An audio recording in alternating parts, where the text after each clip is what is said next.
Queens, welcome back to my channel. I'm Sammy and today I'm sharing with you my 2025 reading goals. So I'm aware most people upload their reading goals at the end of the previous year, not the start of the new year when the year has already started, but I just didn't think ahead in terms of what videos I wanted to do that was like end of year content, and also probably could have done with doing more than one video a week throughout December to cover these kinds of videos. So they're happening in January. Next year I will be more organised, I hope. But yeah, I thought I would talk through some of my 2025 reading goals with you. I'm not really sort of gonna go back looking over what my 2024 goals were, mainly because I didn't really set any goals other than like the Goodreads and Storygraph like challenge, and obviously I didn't share it with you guys, so there's nothing to reflect back on.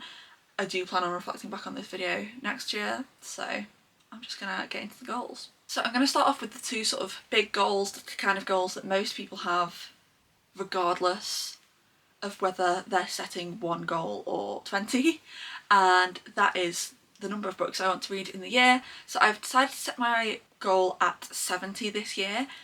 If I do complete that, it will be the most books I've ever read in a year. Currently I think the most is like 60 or 62 or something like that, and that was a couple years ago.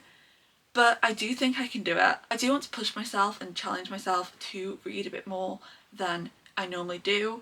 I have so many books that I want to read, and just I want to be able to read more in a year so that I can get through more books. Not from a I want to say I've hit this number point of view, but just from the fact that there's so many books I do want to read. So I feel like 70 is a good goal because it's a bit more than what I've done in previous years, but not so much more that it's daunting and ridiculous. And then similarly, my page count goal that I've set on Storygraph, I took that and based it on an average book length of 300 pages, even though that's probably lower than what most books are. I feel like if my page goal is a bit more achievable, I'll be more motivated for both than if I'm setting my books goal at 70 and then my page goal is that times 400 as an average book length. Bit harder to achieve. The fact that I'm behind on both might demotivate me. So I've set my page goal at 21,000 because that is, if I was to read 70 300 page books, that's how many pages I would read. So yeah, that is a pretty simple. I don't know what the most pages I've read in a year actually is, to be honest. Let me see. Okay, so I did a couple months back go through all my stats to find out what my best reading year and months were.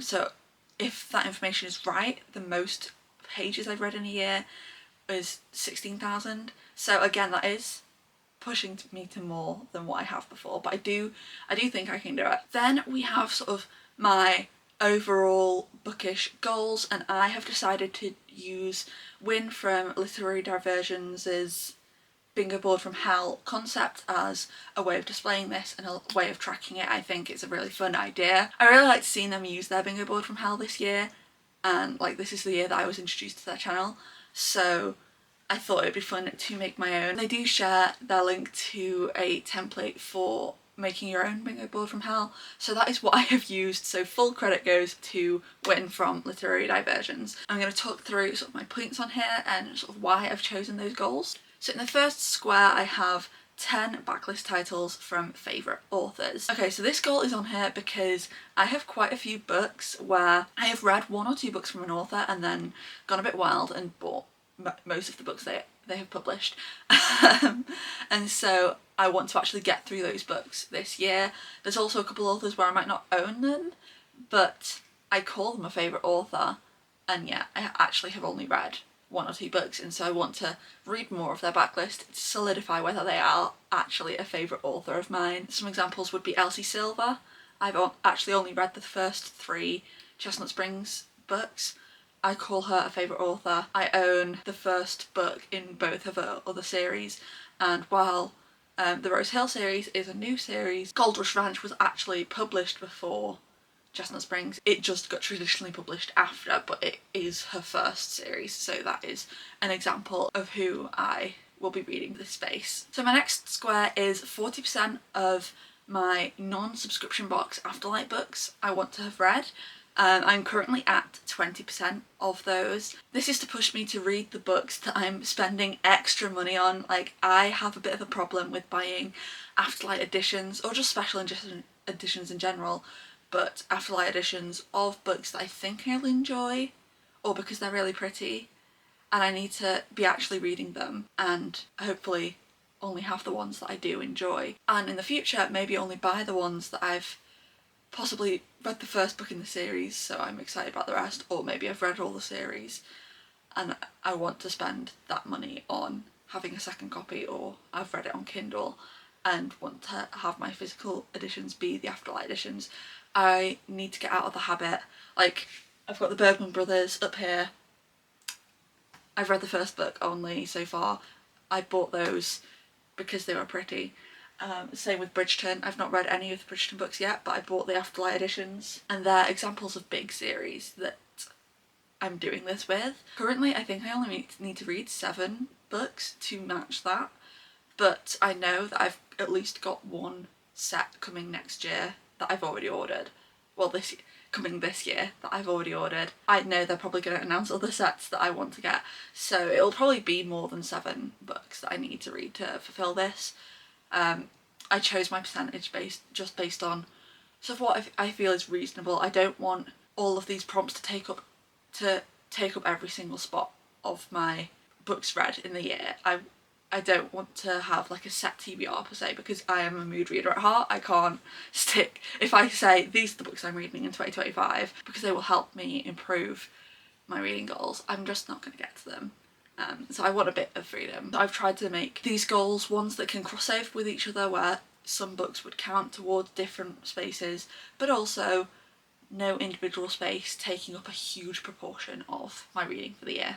My next space is that I want my currently reading series to be at a net negative by the end of the year. So as long as I have one less series than I did on January 1st, I'll be happy. That number that we've got to go off is 38. That's how many I counted as of the start of the year. This doesn't mean that I have to read, like finish, like more series than I start necessarily. I do know that there's some series on my spreadsheet that I need to consider whether I do actually want to continue them, just with how long it's been since I read the first books, and that will count towards it if I decide to finally officially DNF a series. But also in general, trying to get some series finished off, trying to not necessarily start less series, but actively make progress in series so that I've not got 50,000 different ongoing series. My next goal is for 40% of my total books read this year to not be primarily romance. So this isn't counting romantasy, that is a separate genre for the purposes of this goal, purely because the reason I've implemented this goal is I've realised I say that I'm romance mystery thriller reader, but looking at the stats of what I've read, I think last year I've read like 3 or 4 maybe mystery thriller books, or maybe just 3 or 4 books in general that weren't romance. And whilst I do love romance, I will always be a romance girly at heart. I know that there are other genres that I could love or do love and I just don't read enough of, so I want to branch out a bit more. I didn't read many thrillers or mysteries last year, but 2 of them were 5-star reads, or I think one was a 4.5 and one was a 5, I'm not sure. So I do really enjoy them, and so I want to make sure I'm reading a bit more of them as well. I think that will help prevent me falling out of love with romance, because if every year 90% of the books I read are romance, eventually I am going to get bored of it. So that's why that is a goal, and that is why as well stuff like romantasy, where, you know, someone else might say, well, that is a romance, it's in the name of the genre still. The reason I'm not counting romantasy in that 40% is because romantasy is one of the genres I want to push myself into. As of filming this video, the only romantasy I've read is ACOTAR and Quicksilver, but Quicksilver was my first book of this year, so as of the start of this year, the only romantasy I've read is ACOTAR, and I know it's a genre for me, so it's one of the genres I want to push myself to read more, which is why it's not included in that 40%. The next space on the board is I want to have read 30% of my owned books. This does not sound like a lot, but my current percentage is 25.17%, and every book I read doesn't make a huge difference to the percentage. I don't know when I first sort of implemented this into my spreadsheet so that I could see what percentage of my own books I had read, but I wasn't at 25%, I know that, and I know it took me a while to get there. So I think 30% is a good goal, because while it is only 5%, every book I read makes less than 1% difference. Every time I buy a book, the percent difference one book read makes is lower. I want this goal to be achievable, and then next year I will up it, depending how much I've improved it this year, I'll up it next year to something else, but I want this goal to be achievable. So I think 30% is an achievable mark. I do want to be unhauling some books. I want to be reading and unhauling more books than I'm hauling. One of my other goals, you'll see, is to have a net negative owned TBR, but like I say, it took a lot to get me. I think I was only at 24% something, and it took me a lot to get to 25, and sometimes I do dip into 24 when I've bought new books.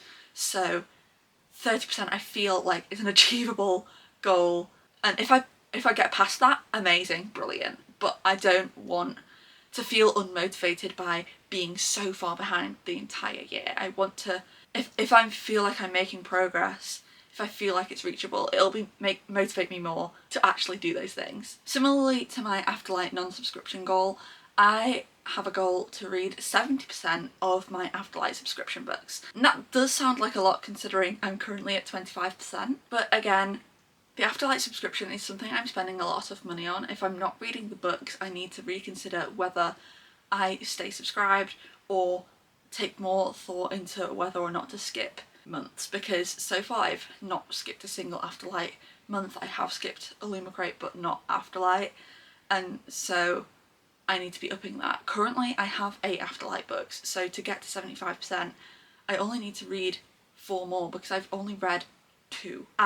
By the end of the year I'll have had 12 more if I don't skip any. That's a total of 13 books I'll need to have read to meet this goal. So it is a bit more than with the non-subscription books goal, but I do need to make more informed choices on whether or not I'm skipping or whether I'm staying with the subscription box, and that is why I've put the percentage so high. As I mentioned before, my next goal is to have my physical TBR at a net negative. You might think you're only wanting 1 book less is silly. What's the point? Doesn't make a real difference in the grand scheme of things. The only reason I've said this rather than saying below a certain number is because I know how much of a lifestyle change I need to make to reduce my physical TBR. I think I bought probably like 200 books last year. It is ridiculous. And so I want to reduce that physical TBR by going through my shelves and seeing, do I actually want to read everything I currently own, and being more thoughtful when purchasing new books, being more intentional. Just as a whole, I want to buy less. I know that I'm not gonna be able to cut that number in half straight away, because that is a big lifestyle change that I need to work on slowly, otherwise it's going to feel too overwhelming. So this year my goal is just to have a net negative. Maybe next year there will be a set number that I want to get below, who knows, but the number I need to be below by the end of this year is 566. That is how many books I have started this year with, and that is a ridiculous amount. I'm fully aware of that, and that number is only going to grow because next week is my birthday. But after that I'm not having any huge hauls. My next goal might seem counterintuitive considering the series net negative goal I have already discussed, but that is to start 5 series that I own the entirety of. This is because I do have a problem with buying the entirety of a series before I've even started it. And I need to stop doing that, because if I don't like the first book, that is a huge waste of money that I've bought the entire series. I think I counted like 30 or 31 series that I own the entirety of, and that's not including the series that are mid-publishing. That is series that are fully published that I own the entirety of. If I added ones that I own up to date, there'd probably be at least 10 more, and that is ridiculous. I need to only be buying the next in a series if I've already read the previous books and know I really love the series. Part of that issue is box sets are often a cheaper way of getting the series, and I respect and appreciate that. I don't think I'll ever get to a point of owning no books in their entirety before I've read the first book, but I do want to reduce that number. If I've bought the entirety of the series, I need to be reading it. Like, some of these I think I've owned for multiple years.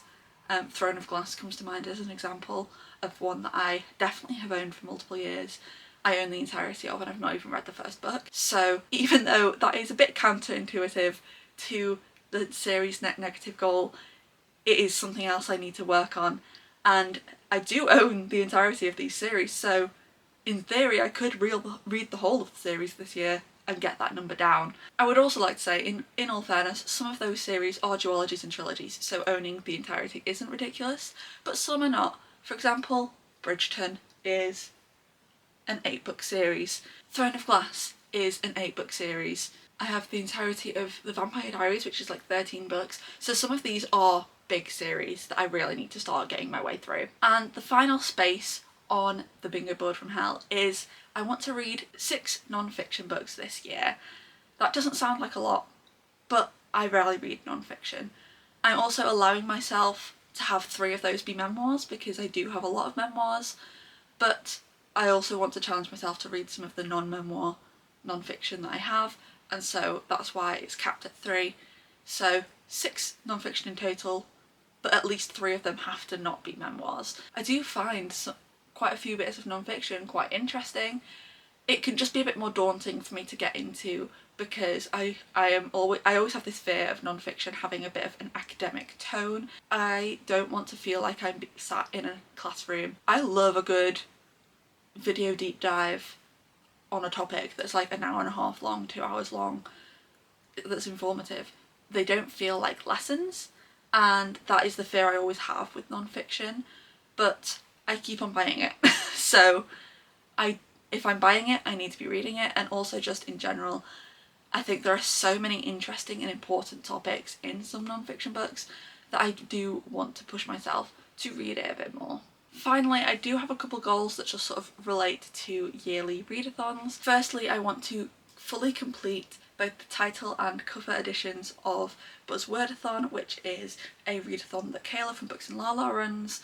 This year is the first year she's introduced a cover version as well, and I do want to complete them all. Most of them are prompts that I probably will naturally complete anyway. I'm not going to stick to the months that each prompt is assigned to. She does say it's a super chill, super relaxed readathon.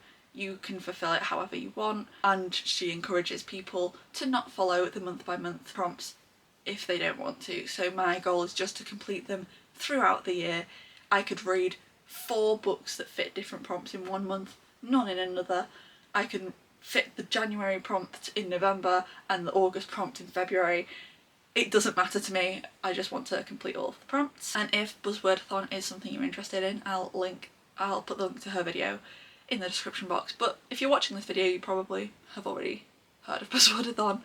Watch her channel anyway. Next one I want to complete is The Year of Goober. I forget the name of the creator who created this challenge. I will put it up on screen, and again I'll link the video that she explains the challenge in the description box. But it's another one that is fairly simple prompts, fairly vague prompts that are easy to fit. They're themed to birth flowers, which I find really fun and interesting. So every month there is 2 prompts because every month has at least 2 birth flowers. So you can pick one or the other.